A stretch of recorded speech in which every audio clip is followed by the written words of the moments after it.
Thank you. And I have to compliment you. Everybody in that picture I just took looks fine. You were all smiling. So welcome. This is our fourth meeting of the season, and of our fourth season. And I know we have some new faces tonight, and so just to introduce myself briefly, Tom Brinkman. I've been honored to serve the last couple of years as president of the World War II Roundtable, the Scott Hosier World War II Roundtable. I do want to thank MLT Group and Mike Pruett at the camera, CEO. They have spent 2 or 3 hours today getting set up for this.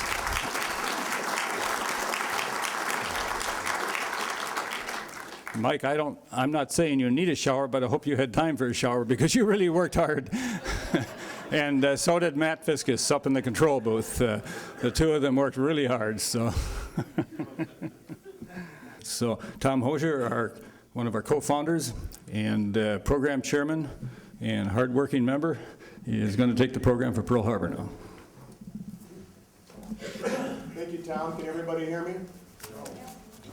No? No. When we haven't, whoa. Is that too loud? It echoes. It echoes a little bit? Yeah. Well, I think as I talk, they'll work on it, and I had not had yet a chance to talk, and we're working through the microphone system, and we'll probably have a little bit of a bug we have to work out with our 3 guests. But let me say that if you're interested in a replay to see this program on television, Channel 10, it will be at 1 o'clock on Wednesday and at 10 p.m. on Thursday nights. So you can plan on that. There will always be a World War II program available to you. I've been asked by Mike Pruett to say, please turn off your cell phones. So I hope that you have done that. I need to also thank Mike. He and I met last night at his work area for about 2.5 hours. And he and Matt were here today at 1:30, and I don't know that they went home. So a lot of time to try to make this a program that will be enjoyable for all. We have, as you know, a program tonight on Pearl Harbor, and you see a map of the world, at least the Pacific side, that shows the movement of the fleet that would go from northern Japan to Hawaii. And certainly we could debate for a long time as to how much our government or how much our military knew about the fleet movement and whether they would attack Hawaii and Pearl Harbor, and that's certainly not what we're trying to do tonight. We're trying to hear from the experience of 3 of our servicemen who were there. Our next picture should show those 3, and we'll take this time to introduce them. So we'll start here on your right, Bob Porath. Bob, if you could tell us what branch of the service you were in and how old you were at the time that you joined and what your duty was, please. I was in the Navy, PBY squadron. I don't know if you can see that or not, but it was a large flying boat, and I was an aviation metalsmith. My job was to repair everything behind the engine, from the firewall back. And I joined the Navy when I was 17, supposed to get out when I was 21. War came along, got out 6 years later. I was 19 at the time of the attack. When did you arrive at Pearl? I think it was about the 1st of December. We left the day after Thanksgiving. Took about 7 or 8 days. In those days, the Navy guys slept, at least on this boat, we slept in a hammock, 5 abreast, out in the open deck. And that's the experience. You had to jump up, grab the overhead, squeeze up between all the other hammocks, spread it out, your mattress, get your blanket on, and sleep if you can. After a while, you get used to it. It was probably a little warmer than it is right now. Well, I don't know how we went, but it was cold. It was cold, Yes, right? it was, yes. The next person I'd like to introduce is Don Kaster. Don, if you can tell us which branch of the service you were in and what your duties were and when you came to Pearl, please. Well, I came to Pearl Harbor early in 1940, a year before Pearl Harbor. And I was in the Army Air Corps. I wasn't flying planes, but I wanted to fly, so I became a communication specialist, a radio operator. Ended up flying all over the world. And later on, we flew cargo planes, actually all over the world. But at the time of Pearl Harbor, I was a PFC, and I was in communications at Hickam Field, and We can pick up the rest of it. You have introduced yourself, and I think we have a pretty good picture. oh, you do? The last The last person I'd like to introduce is Bob Porath. If you could tell us when you, I'm sorry, you did do Bob already. You got me already. Al Pruett, sorry about that. Al, if you could tell us when you were at Pearl, which branch of the service you were in? When I enlisted or what? When you arrived at Pearl and which branch of the service? I joined the Marines in 1941. I was 21 years old, and I ended up Louder.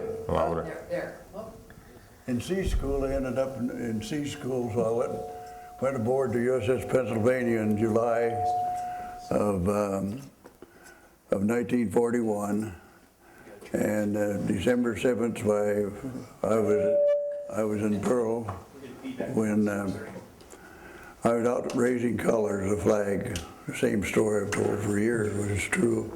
I was a Marine Guard on there. You see the next picture here? Nurses. Now, this is the impression that most of us have about the tough duty at Pearl. Would this be a good way to think of it? Anybody have any comment on Never that? met any. Never met any. You're supposed to have grass skirts. Oh, okay. Now, Pearl Harbor, the attack occurred on December 7th. Bob, what were you doing on the evening of December 6th? It was my first liberty into Honolulu. I thought it was a great place. We had wild times. I found a place out called Cow Corners. It was wild in there. I'm afraid I got a little bit inebriated. At least that was my intentions.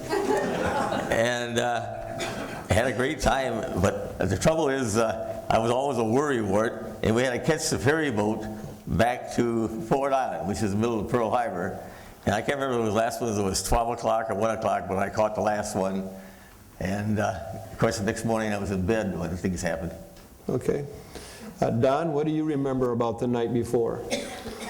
The night before, December 6th. Were you at the Cow Corners? Maybe that's why you don't remember, Don. I was probably sleeping. Did you have any idea, Don, that there was any chance of an attack, that the Japanese were even close to Pearl Harbor? Well, we heard they were in the area, and we thought, well, we'll take care of those son of a guns fast. But didn't work out that way. They were a pretty potent enemy. And Al, where were you the night before? Well, I went over to the submarine base, and we did a little drinking over there quite a bit. But I had to be back. I don't do it no more. I went over to submarine base. They had a battle of bands over there, and then the next day I had duty as taking care of the duties on the ship there, the guard. But there was a battle of the bands the night before. You have no hint there's going to be any attack. Oh, There's no idea that the Japanese are I close. mean, I was on the USS Pennsylvania, and at that time, the flagship of the United States, I mean, the Pacific Fleet, Admiral Kimmel. Well, he had no inkling, and also General Short of the Army. Nothing at all appeared to be, everything appeared to be just fine. And Admiral Kimmel traveled on our ship several times, but whenever we'd come into port, he'd go over to, like at Pearl Harbor, he'd go to the submarine base. And in fact, the next morning, he was out playing golf that morning. And at 7:55, me and my buddy was... Right, now you're getting ahead of us now. Yeah. Huh? You're getting ahead of us. Yeah. Well, December, I mean... We're still doing the 6th. what? We're still doing the 6th. 6th of December, the day before. Oh, that's the day before, yeah. When Okay.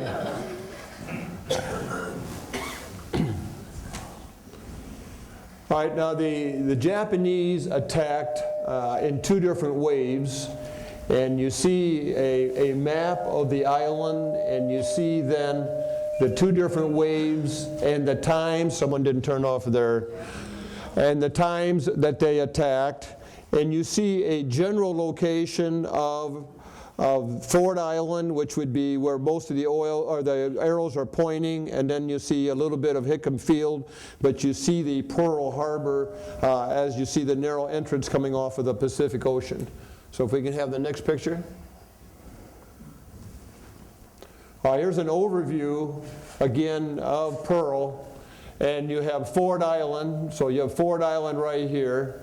I think, Al, the Pennsylvania would have been over in this location someplace. Hickam Field would have been over in this location, just to get an idea where we are.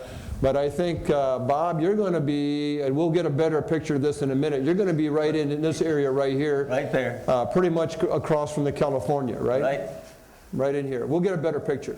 Okay, we'll try another one.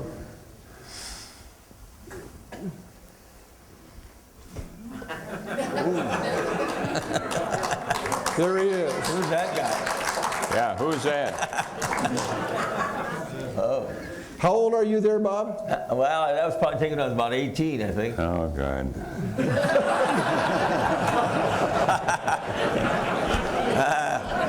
Okay, next picture.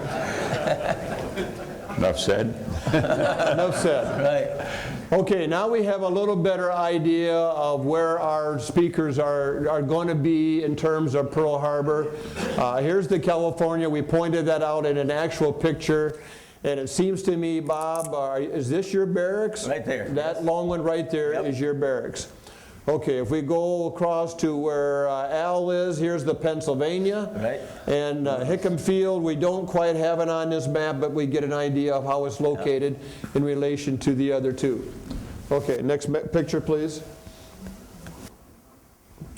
Okay, now an actual picture. So as near as I can tell, the California, it's a little bit dark on this black and white, but I think that you're going to be right in here someplace. Is that right? Talk to me? Yeah, Bob? Yes, so that's Right in barracks there. right there. Okay. So what's going to happen is, well, first, you're in your bunk. Yes, on the 2nd floor, right above On the 2nd floor. And did your alarm clock go off? What happens No. about 7:50 in the morning? Well, we heard all this bombing. They hit Hickam Field first. And as we looked out, we were looking straight at Hickam Field, and we looked over and saw all these things going on over there. So do you think that there's actually an attack, or do you No, think... we questioned one another, what was the Army doing now? You know, thought they were on maneuvers or something like that. It's like those Army are always doing something. Something, you know. We were saying, what the heck was the Navy doing bombing? Okay, so you're wondering what is going on, and then what all of a sudden gives you the idea this is an attack by the Japanese? What happens? Well, my buddy was right below me, so he had to get up so he could see and look out the window, and all of a sudden the planes started coming over, and somebody said, those are Japanese planes. And they were right out in front. When they went by, they were so low we could look right into their canopy. And we were really surprised because we had, what little news we got, we knew that the embassies were in Washington, D.C. to settle this whole thing, and here they were attacking us. All right, so the planes are coming from this direction or going from right to left? And right for all, So here all come, battles. and heading this way? That's right. Okay.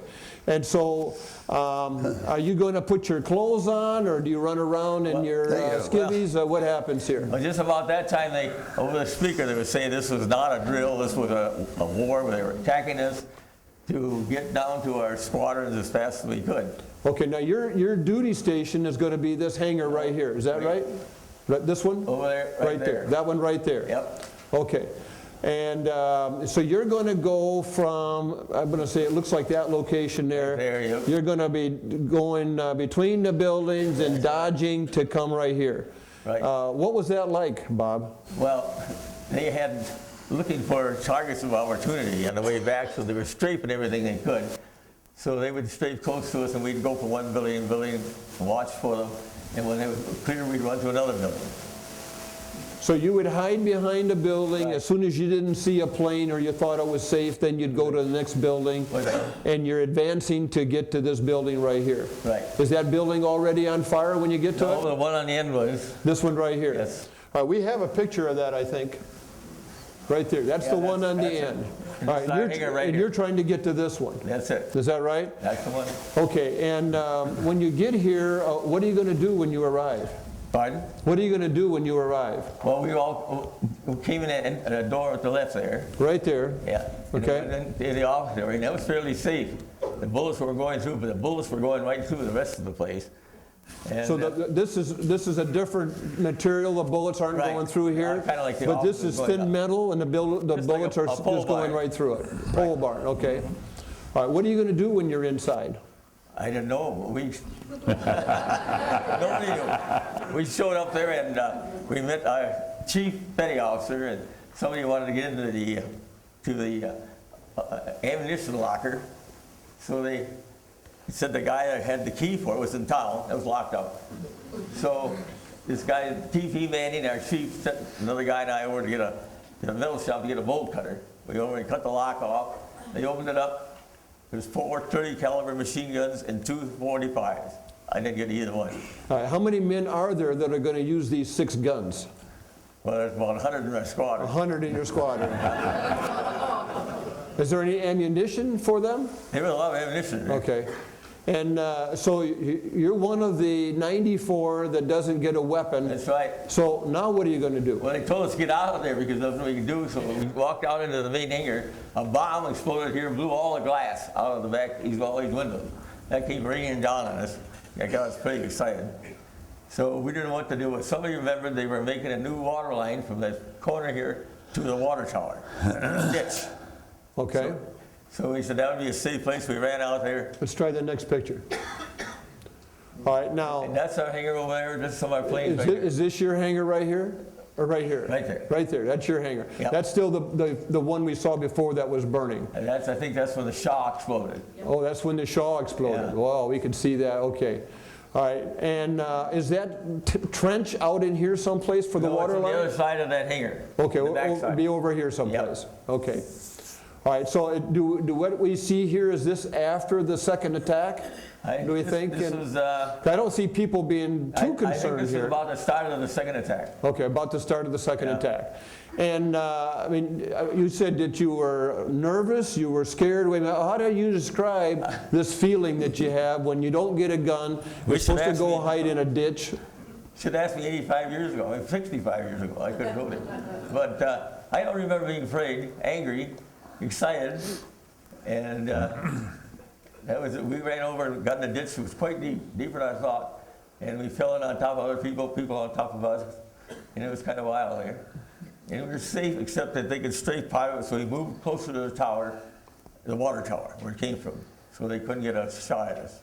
And we stayed there all during the first attack. Because there's some of those dive bombers or fighter planes are so low to the ground they had to worry about the tower. Is that what we're saying? Mm-hmm. And so that became part of your protection. And can you see the pilots that are flying the planes, or can you see the people in the planes? Are they Well, I that could see close? them clearly when I was at my barracks. I didn't see them that well afterwards because I was down the ditch looking up at them. Okay. And what else do you observe that's happening during this time? Did you see any type of espionage or problems on the ground? No, I couldn't. I didn't see where I was at, but our trash trucks and garbage trucks were all shot up, and we were told that they were running those things into the backs of planes, damaged and so forth, and the Marines, Al's buddies, came along and shot them all up and got them out of there. Now this is kind of but you don't read much about it, at least I haven't read much about this, where there is the thought, we have all the battleships and they're in a row because we're concerned about what might happen from people that are already living at Pearl, and now we have taken our planes and we put them in the middle, and you're suggesting to us that somebody, which would be fighting for the Japanese, would take those garbage trucks and we're trying to fly them into, drive those Yes, into they the did. planes. And that the Marines were shooting at them to prevent that from happening, correct? I actually saw this, but our garbage trucks were full of bullet holes, so I believed it. Okay. Can you describe it all, how it sounds during all this? Is it just incredible chaos? Continuous noise. About halfway down from the barracks to our hangar, the Arizona went up. That shook the whole ground. And it actually, it's kind of pretty. All these shells exploding, different colors, all tracers going every which way. It was But of course, at the time, you don't know that's the Arizona. You just know that some right. ship Something has really been yeah. hit hard. We looked over our shoulders, saw all the smoke and a big flame going way up. Okay. Did you have many casualties for your unit? No, we didn't. Did any of your planes get destroyed? Oh, I think most of them, 8 out of 11. We had 4 in the hangars. They were pretty well protected, shot up a bit. We got 1 plane flyable between the 2 raids, and our captain or our skipper took off with that. Never saw anybody. Everybody was looking south and southwest, and the Japs come from the north. Now, after the 2 raids, then you're given some duty? Well, my duty at the time was the beach crew. These were not amphibious airplanes. They were seaplanes. We'd have to go in the water, take the wheels off, and then the plane go. When the plane came back, we'd have to swim out with the wheels and put the wheels back on again and pull them out of there. And by coincidence, we had a Minneapolis Moline tractor that we did all this with, pulled them out. Now, I have the impression that you were salvaging machine guns from some of the Yes, we ruined did. planes But- and sandbags. Can you tell us about that, The please? machine guns were not fit for shooting that way. We dragged out some workbenches, clamped them in a vise, tried to shoot them that way. I didn't do any of this, but it was done. And we had tripods that we'd put them on to clean them. They tried using those, but they would jump so that they were very ineffective. Okay. And you were involved then in setting up sandbags for defense? Yes, we got all kinds of. See, my main duty was the beach crew, so we had 2 planes out on patrol. We knew they were coming in, so we were trying to move the gear aside. We used that old tractor, push the stuff. So we had a straight shot getting down to our beach. It was a landing ramp, like a boat ramp, where we took the boats in and out. And when we got done with that, I got a job working, loading shell, machine gun. And we had, I still remember that. They were anti-personnel, armor-piercing, incendiary, and tracer. That's how we mowed them. And they were different colors, red, blue, green, and yellow. And that's how in the clip, one after the other. So when you shoot them off, every 4th one was like a Roman candle. And those are used more for aiming than the actual trigger or the sights on the gun. You get it out there like that and watch where the tracers were going. Do you recall later in the day that some planes from one of our own carriers was attempting to land? Yes. And what do you remember about that? Well, that was later in the evening, and when they came in, I think Don remembers this too. Everybody a little trigger happy, and they opened up on them, shot them all down. 3 of them. So there were 3 American planes, Yeah. all 3 are shot down. But all 3 pilots lived, thank goodness. Okay. Do you recall, you're pretty close, at least your barracks was close to the Oklahoma. Do you recall the Oklahoma? Oh, at all? yes. Our barracks looked out on all the battleships. But I had left that area, so I didn't see any more. All right, so you did not return to your barracks? No, we never went back to barracks after they brought down cots. We slept in the hangar under the planes, and they brought in big army tents. We slept in those for a while. And every 3rd day after that, they let us off. We'd go up to the barracks and shower and so forth, but brought our food down. I stayed there till October, and we always stayed in tents. So the day of the attack and the few days afterwards, are you on that 4x4 shift where you have 4 hours of sleep and We 4 did that, hours of duty? a lot of that, 4 on, 4 off. Okay. And that first day, did you ever get anything to eat? Oh yeah, we got, later in the day, they brought a lot of sandwiches down and things like that. And they had also damaged our water system, so we drank swimming pool water. Oh. And they made it in a Kool-Aid and things like that. It wasn't bad. The next day, so we've gone 24 hours. Do you feel that there is some confidence and some readiness that if the Japanese were going to attack the second day that we were prepared for them? No, because I didn't have a gun. You still didn't have a gun? No, nothing. I always felt so helpless. I did nothing, really. Okay. Load And sandbags. do you have any feel from other men in your 100-man unit that are they saying, my God, what are we doing here? We have no defense at all? Or do you have any feel? Well, we thought it would be invaded. They could have, but they didn't, thank God. All right, so there's a little bit of apprehension and Very much concern. so, Very yep. much so, okay. All right. Well, Don, that's you. How old are you there? How old was I there? Yeah. Oh, look at that. Or how old are you when Young you're kid. at Pearl? 18, 18. 19, something Okay. like that. If we can get a map here. Okay, this is Hickam Field. Can you tell me where your barracks is, Don? I'll just start to point and you can go left, right, up, down. What do you want to tell me? Where are you on this field? Can you see it all? These look like the hangars right in here. Okay, we're across the street from the hangars and barracks. So the barracks would be more, I mean, I see a long row here. Is that more of the barracks right here? Yeah, where's the, Don't ask me, Don, I wasn't there. I'm looking for the parade grounds. And the parade grounds, could that be here? Yeah, I think so. The barracks must have been right to your left with the arrow. Right in here, maybe? Down, Down, right in here. right? No, up. That big building, whatever that is. No. All right, now, what happens, are you awake? Bob was not awake when the Japanese attacked about 7:50 in the morning. Are you awake? Well, they woke me up with the bombing.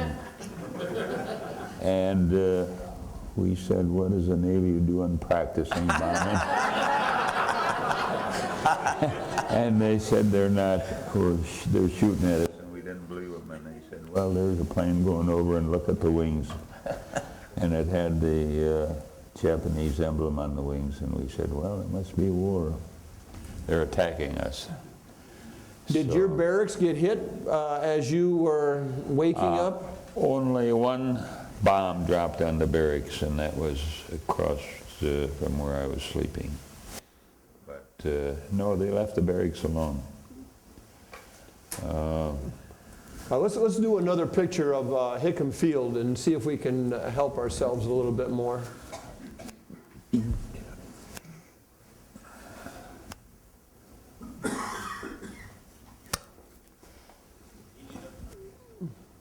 Well, while we're there, the Hickam, that's not going to help us very much here. No. This would be a picture taken from, Ford Island.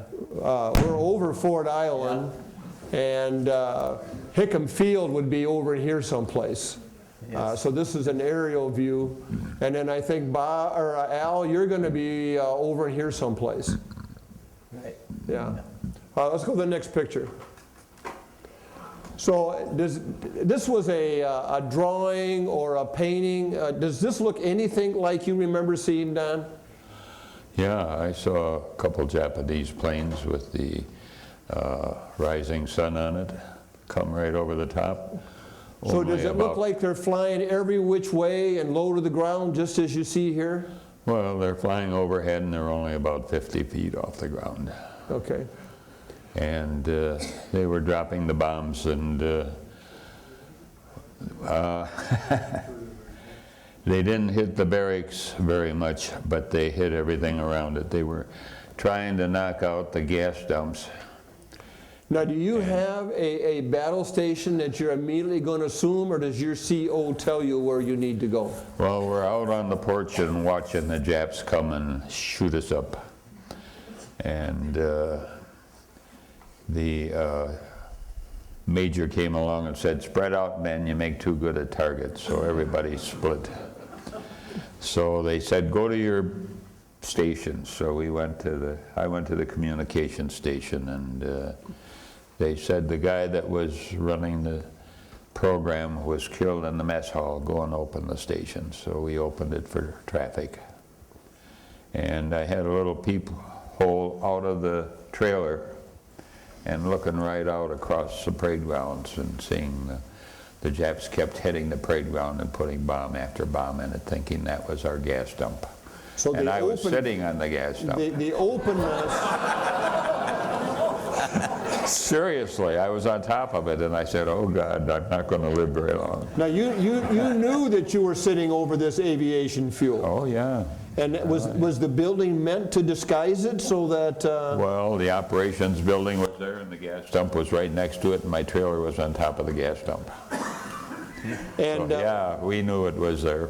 and what goes through your mind, or what went through your mind, Don? I mean, would it take a huge bomb to detonate all that aviation fuel? Well, I hope not.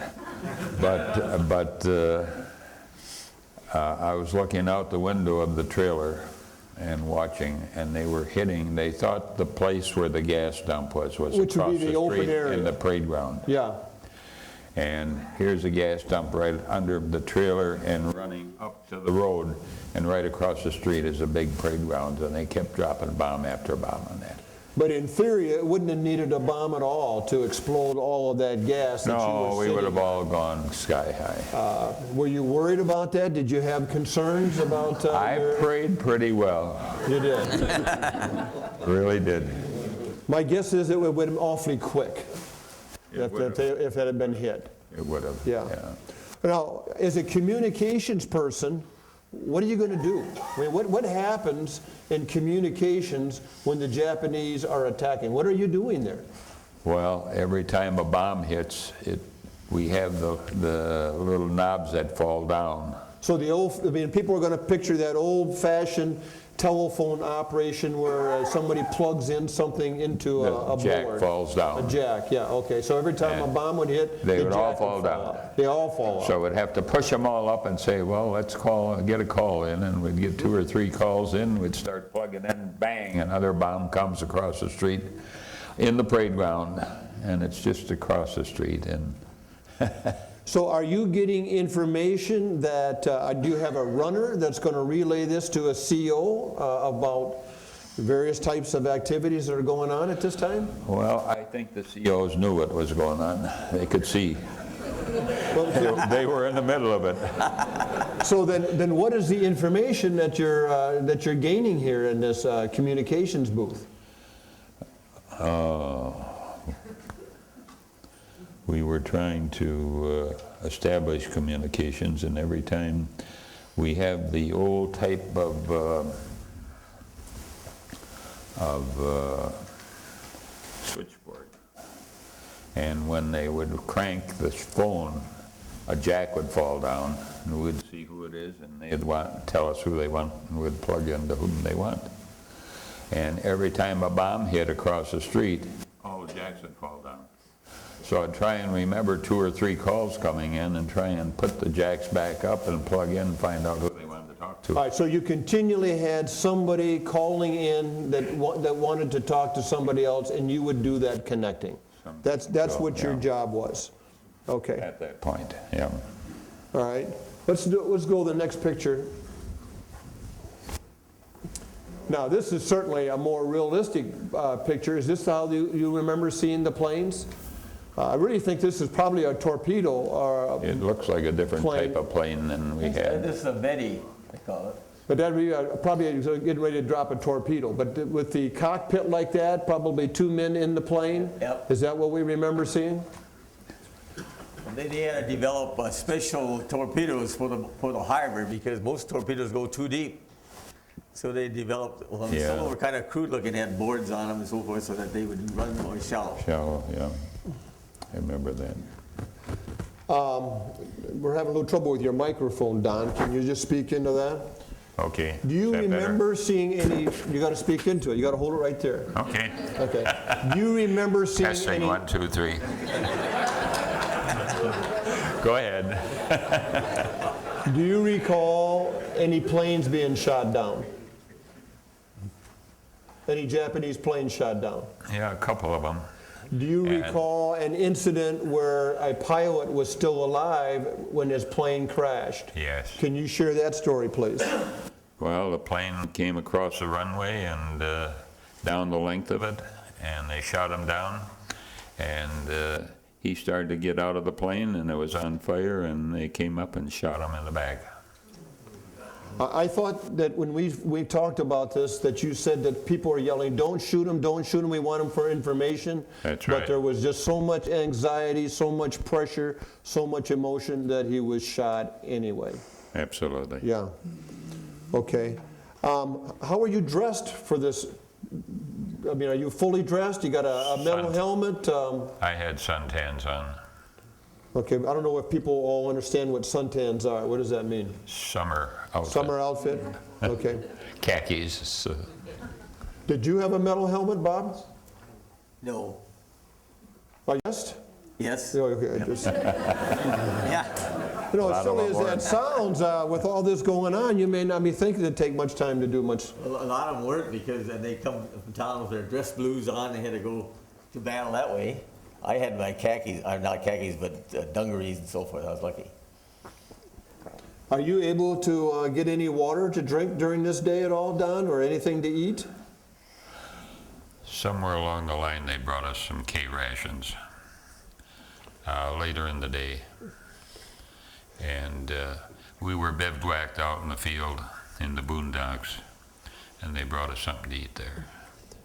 But it was a long time in coming and short rations. Can you describe your emotion at all on how you felt with all this action going on? We were pretty mad at the Japs.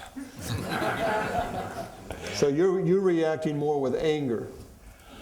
Well, when you get bombed and you look and see the Japanese planes overhead, and you see the insignia on their planes, and you know who it is, yeah, I guess you get a little mad.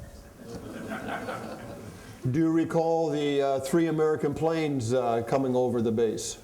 Yeah, P-40s. Okay, what do you remember about that? Well, we remember the story later where they had them secreted away at a special field. And when they heard the Japs were bombing, they got the 3 pilots and went up, and they started shooting them, and they knocked down about 5 or more of them, and they lost a couple themselves. Okay, so you're talking about planes that were able to get airborne, and I was thinking that about the planes that came from it, probably the Enterprise, and were mistaken as enemy planes. Do you recall that incident? Well, I recall more that the B-17 flights were coming in, and at the same time the Japanese were approaching.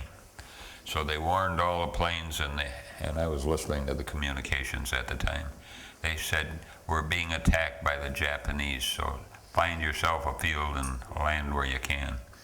And they landed on every single place they could find to get away from them.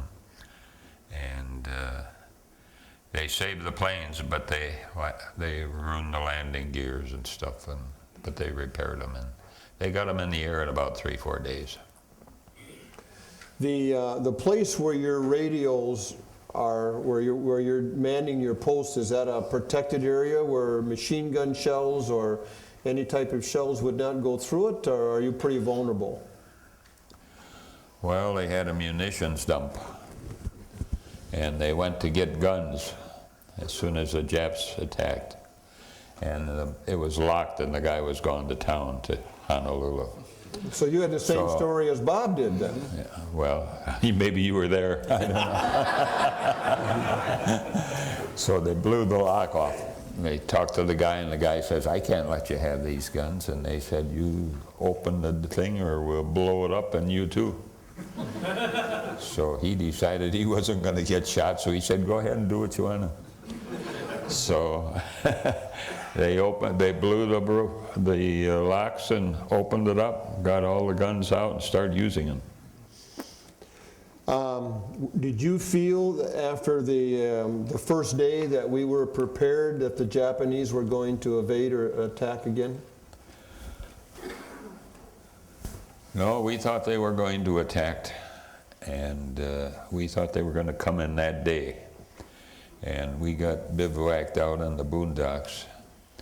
And that first night after the Japs hit, 2 of our seaplanes were coming in with their lights on, low, coming into Pearl.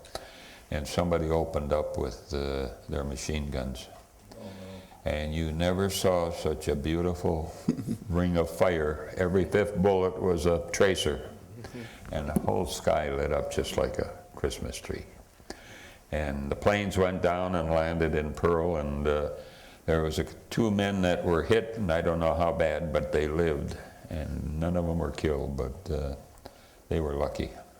Did you ever tell me a flag story? Was there a flag at Hickam Field? What was the basis of that story? Yeah, I was told to open the communications center and get communications going. So we watched for a while, and then I ran over to the communications trailer was right below operations. And it was right 1 block off of the runway and 1 block off of the road going where the barracks are and where the hangars are. And it was really something. But there was something else I wanted to say about that.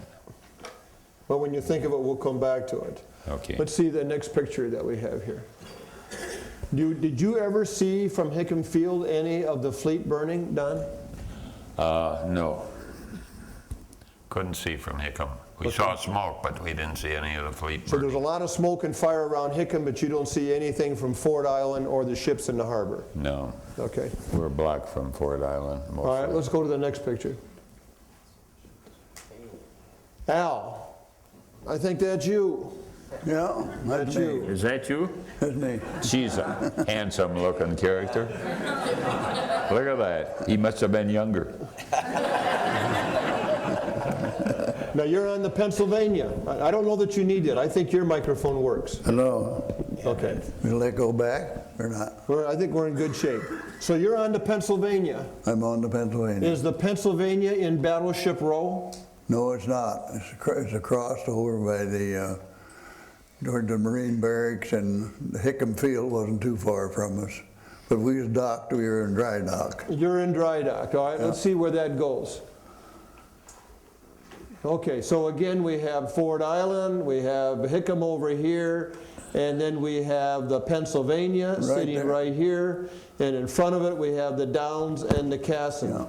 Now, you are on board the Pennsylvania, but you're a Marine. How do Marines get on a Pennsylvania? I thought only a naval person served on No, ships. they guard the Navy guys there, and they keep them out of trouble. That isn't the reason. They were 2,200 men, sailors, and they had about 75 or 80 Marines.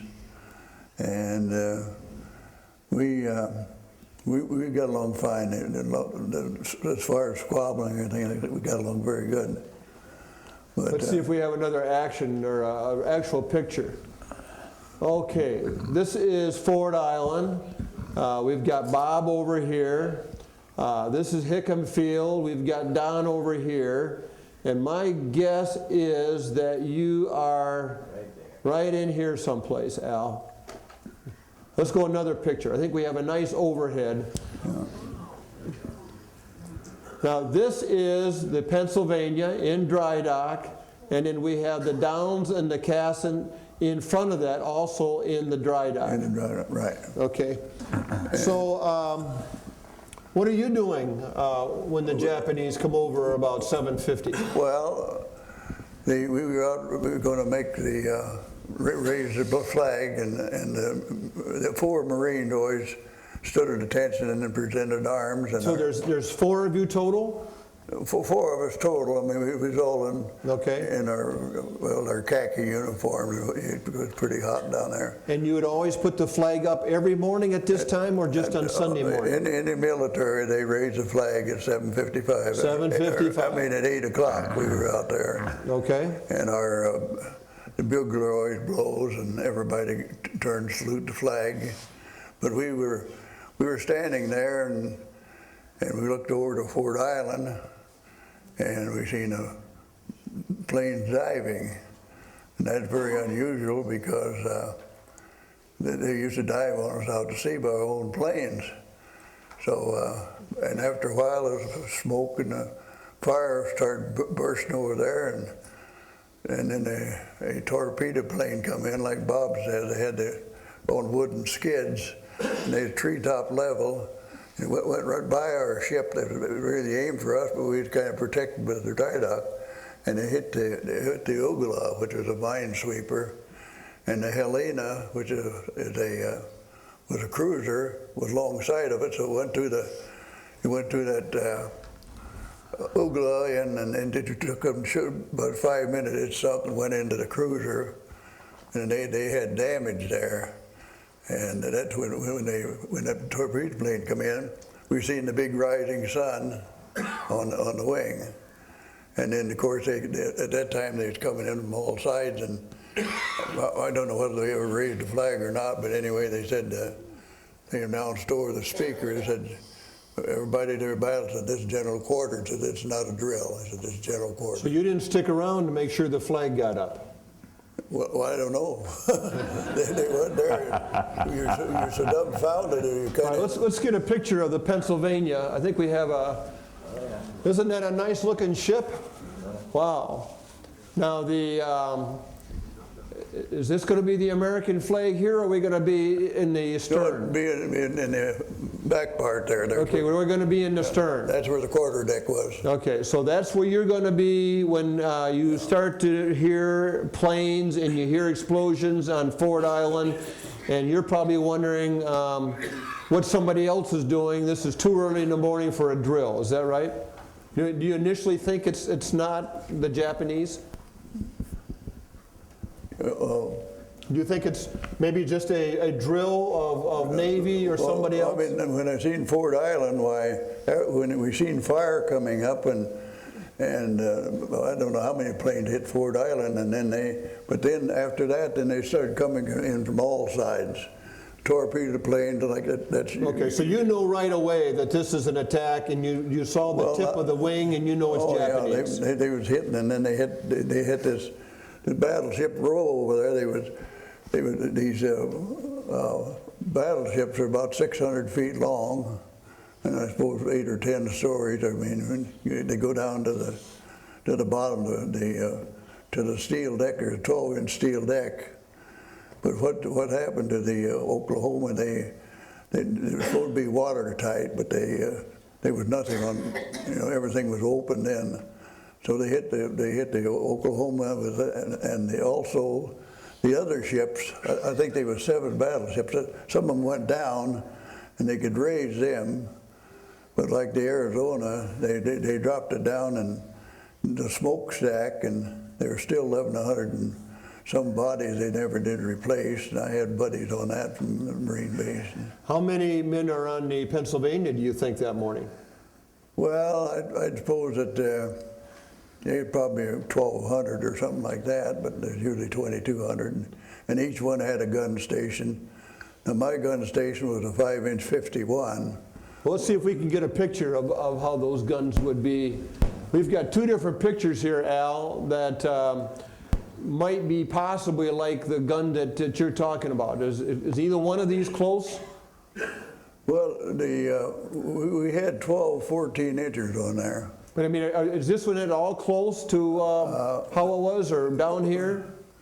You know, the 5-inch 50 was on the second deck there, on the boat deck. So does this look more like, kind of like what it might have been at the time?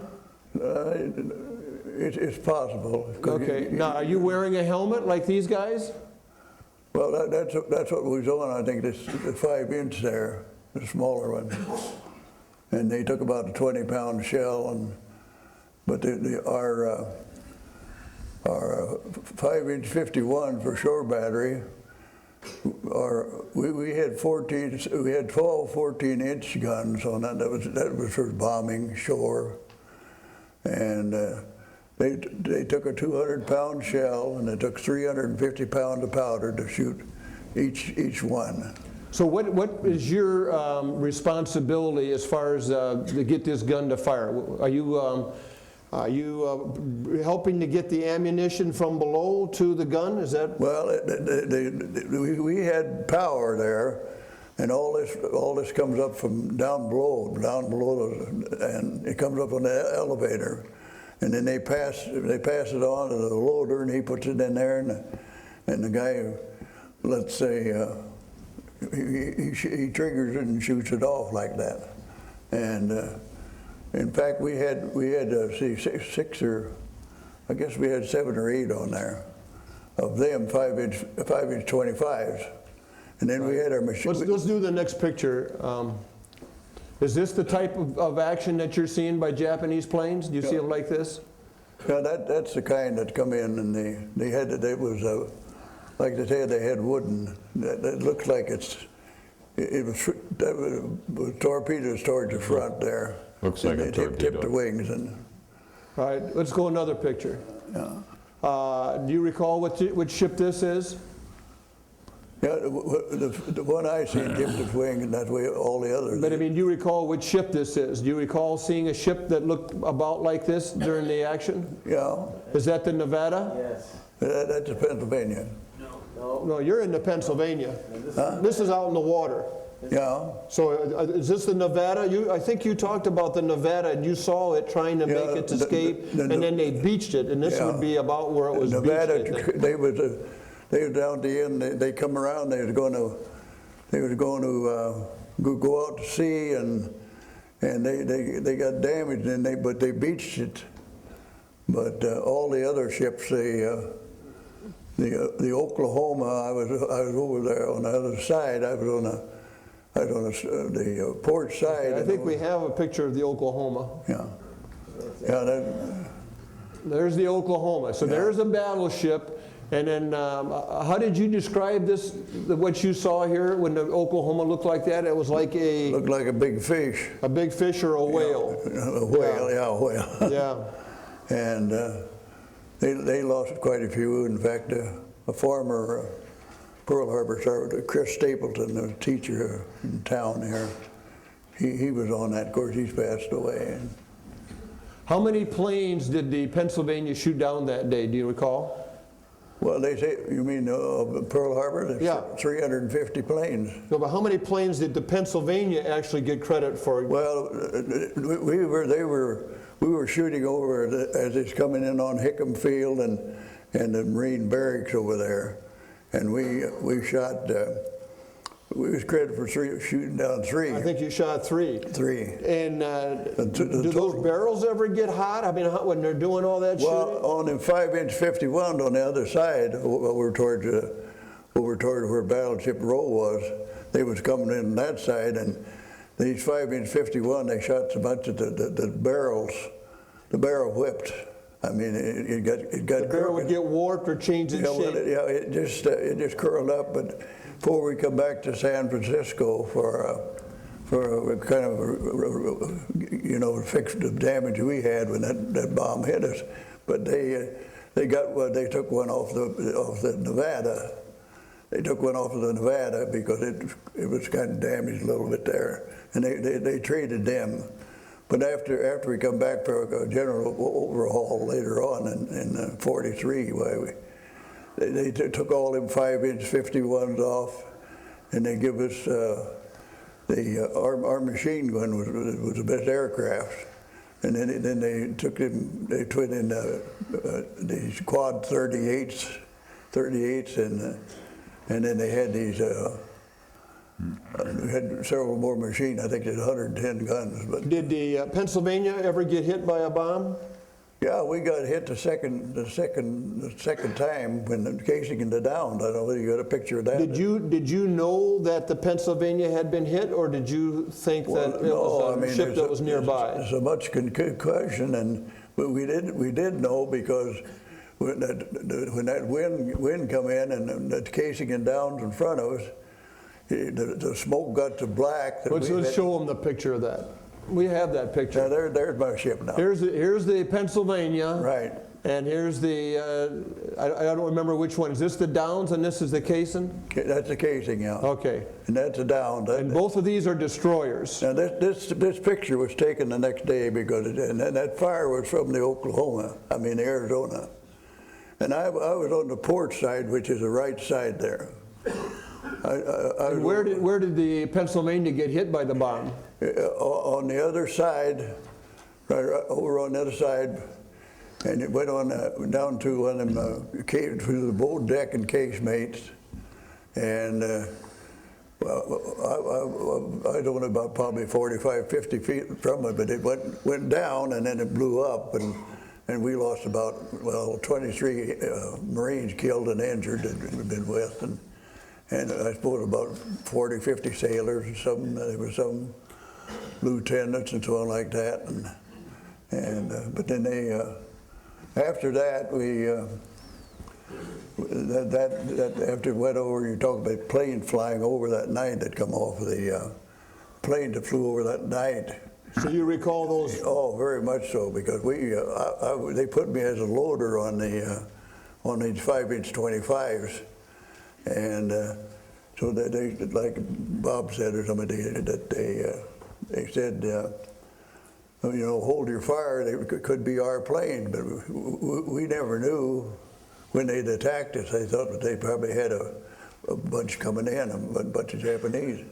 But so we held the fire, and then somebody over by called Pearl City, and that's where a lot of the destroyers was, and everybody was pretty quiet, and then somebody, like they said, they opened fire.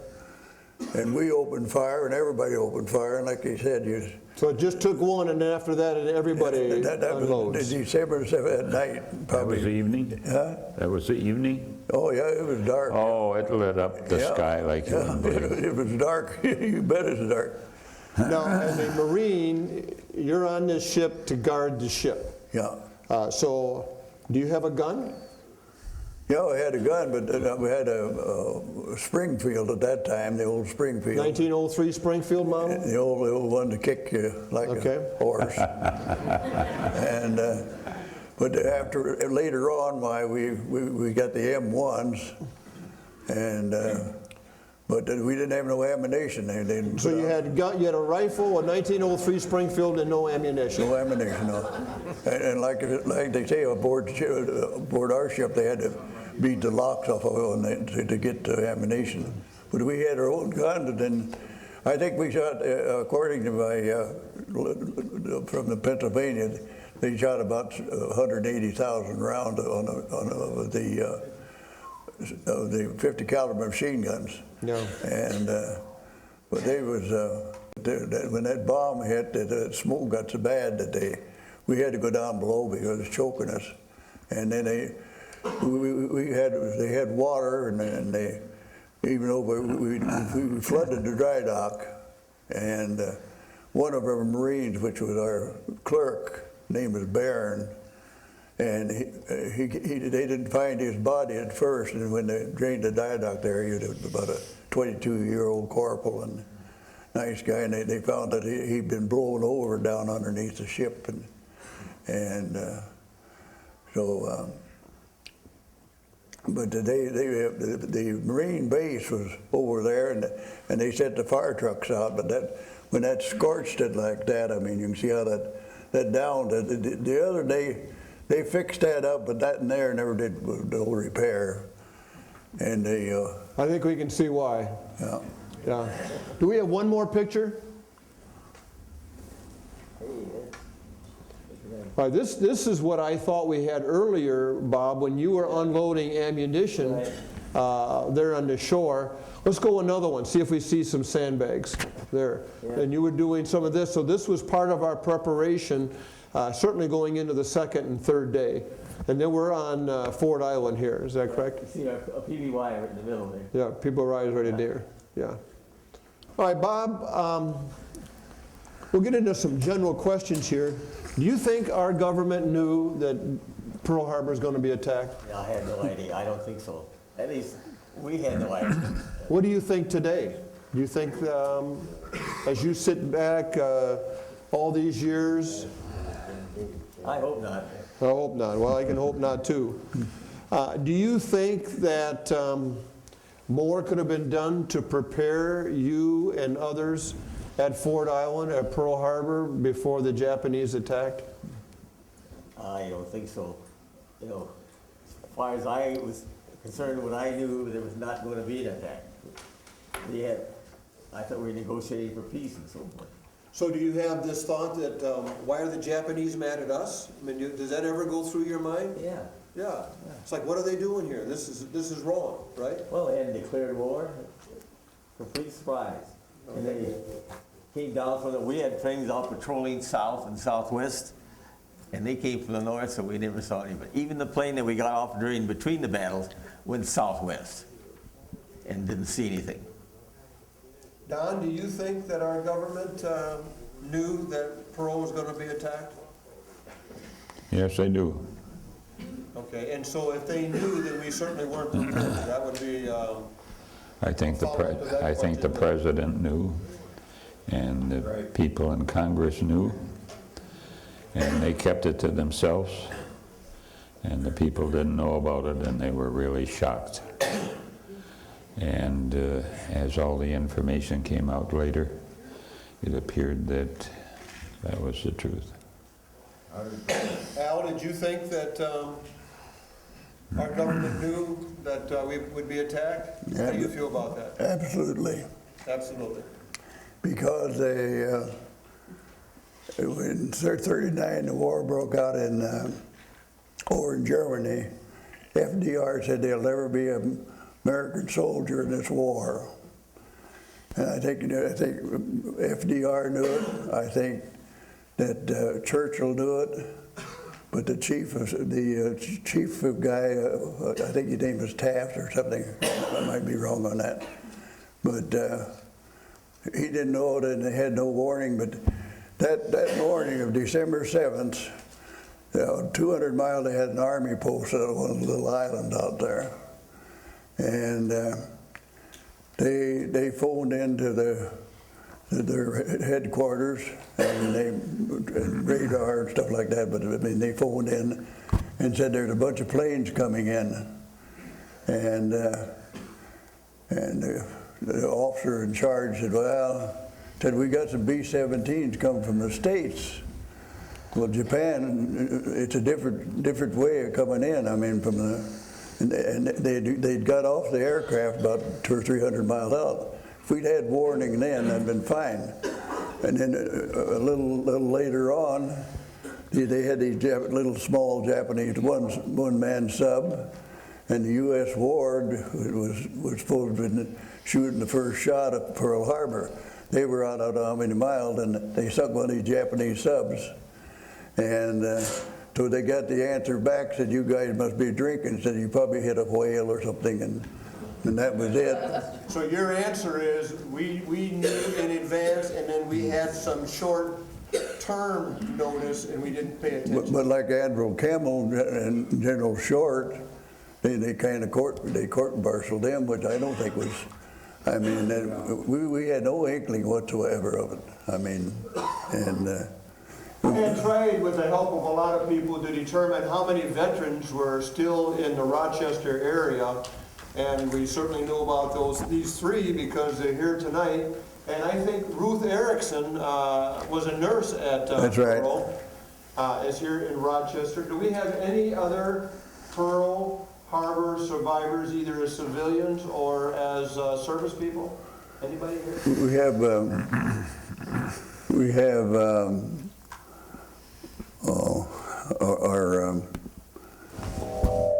our electrician at in the school district.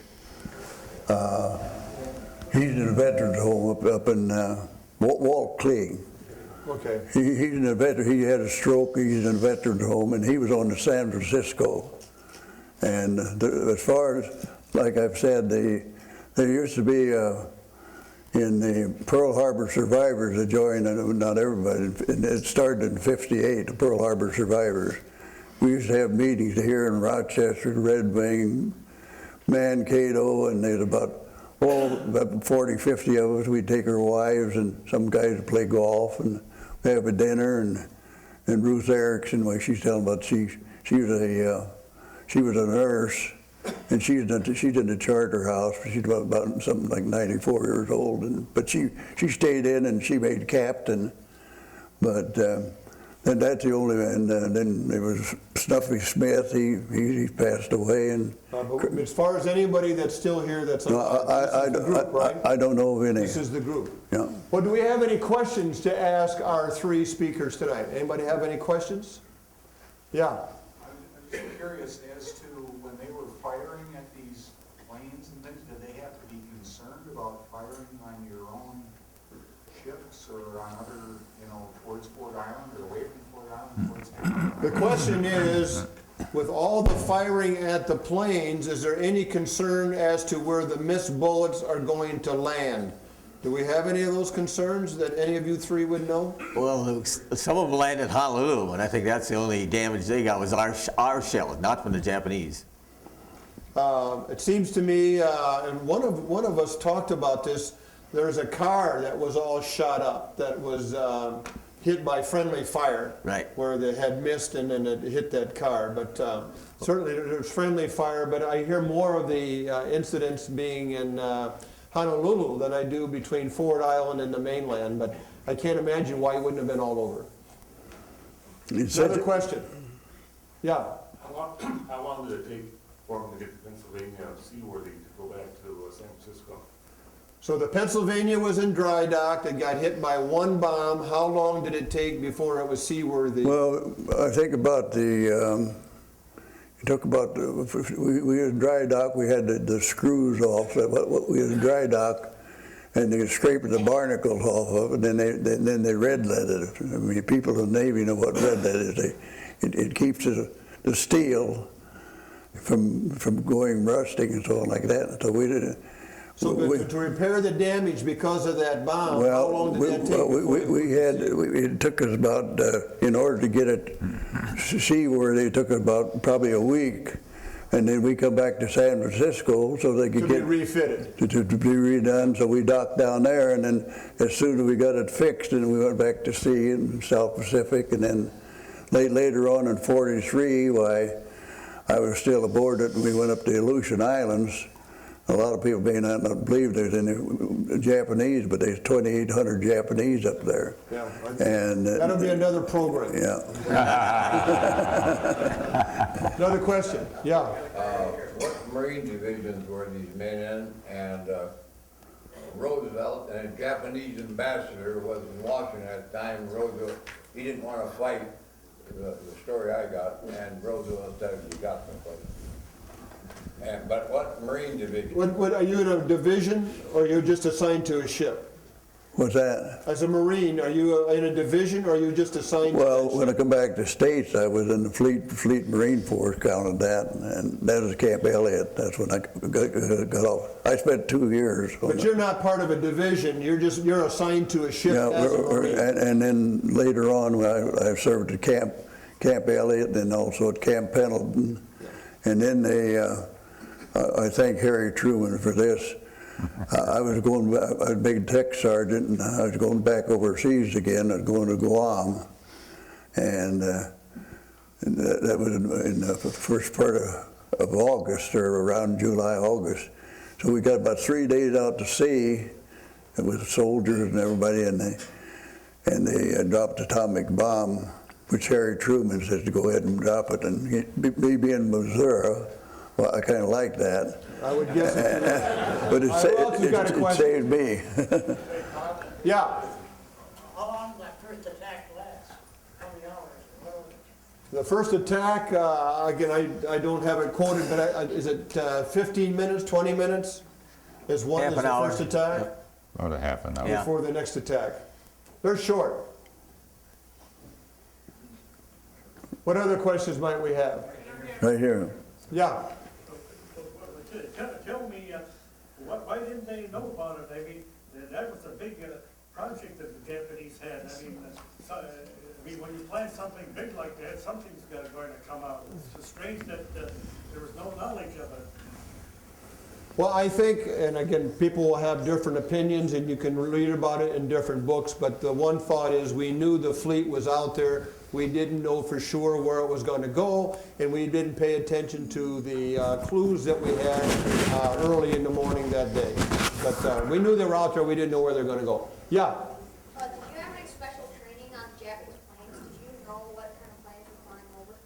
All right, the question is, did you have any type of training to identify planes so that you would know friend, and foe? Did you have any? Yes, we did, because when you went to ordnance school, you had a lot of identification then. So you, a Navy person who was working on PBYs, you had some identification, Right. and you would know When I a went to gunnery Japanese, school, we had to identify all of okay, these. Japanese plane as well as American Right. plane.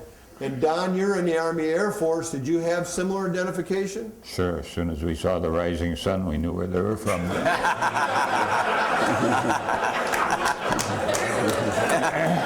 Hal, did you have any training on that? We had some, yes, but it was very limited? I mean, everything was so peaceful. I mean, nobody here here in the States was. They didn't have no identification. Any other questions? Right here. Yeah. Yeah, I got a friend of mine, he was in the Navy during the Second World War. I think you know Zipper down there, Bill Vandenberg. Bill was in the Second World War, he was in the Navy. He lived here in Rochester. Well, we got to get him to a meeting. Well, you can talk to him, I can mention it. I don't know, Zipper might have scared him off though. All right, any other questions? I don't have a question, I have a remark to make. You know, I remember when Roosevelt was wanting to arm the country, this was long before the attack, and lots of politicians were calling him a warmonger. So some guys my age certainly could remember that. Well, I think we should give these three speakers a big hand.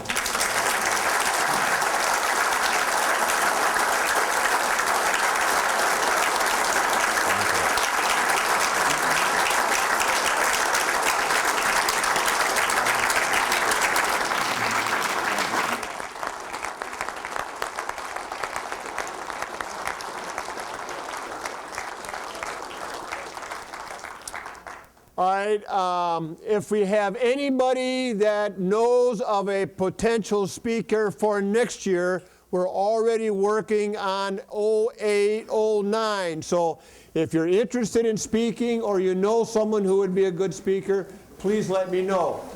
We've got refreshments in the lobby. It's a good chance to intermingle. And at this time, John Creasel will play taps.